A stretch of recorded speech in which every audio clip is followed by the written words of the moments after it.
ভারতে নির্বাসিত ও বিতর্কিত লেখিকা তসলিমা নাসরিন বহু বছর পর অমর একুশে বইমেলায় তার বই রাখা হয়েছিল বিক্রয়ের জন্য এবং সেই বইকে কেন্দ্র করে অমর একুশের বইমেলায় স্টল ভাঙচুর করে দর্শক শ্রোতারা।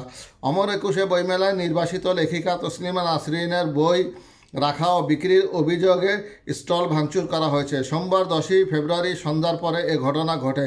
লেখিকার চুম্বন বই রাখার অভিযোগে স্টলটি ভাঙচুর হয়েছে বলে প্রাথমিকভাবে জানা গেছে স্টলটির নাম সব্যসাচী।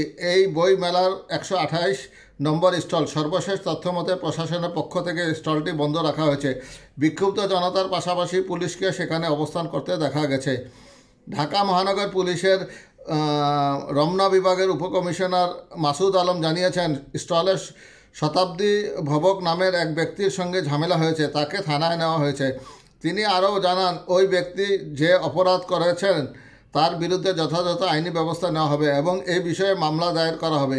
এর আগে আনন্দবাজার পত্রিকায় দেওয়া এক সাক্ষাৎকারে সব্যসাচীর প্রকাশক ও অভিনেত্রী সানজানা মেহরান বলেন, প্রতি বছর তিনি তসলিমা নাসরিনের বই প্রকাশ করেন এবং বইমেলা বিক্রি করেন। তবে বাংলাদেশে তসলিমার উপর নিষেধাজ্ঞা থাকায় তিনি কিছু হুমকিও পান, তবে অতীতে সেগুলো মারাত্মক আকার ধারণ করেনি। এই বছরও তিনি তসলিমার চুম্বন বইটি প্রকাশ করেছেন এবং এরপর থেকে একের পর এক হুমকি বার্তা আসছে তার কাছ থেকে।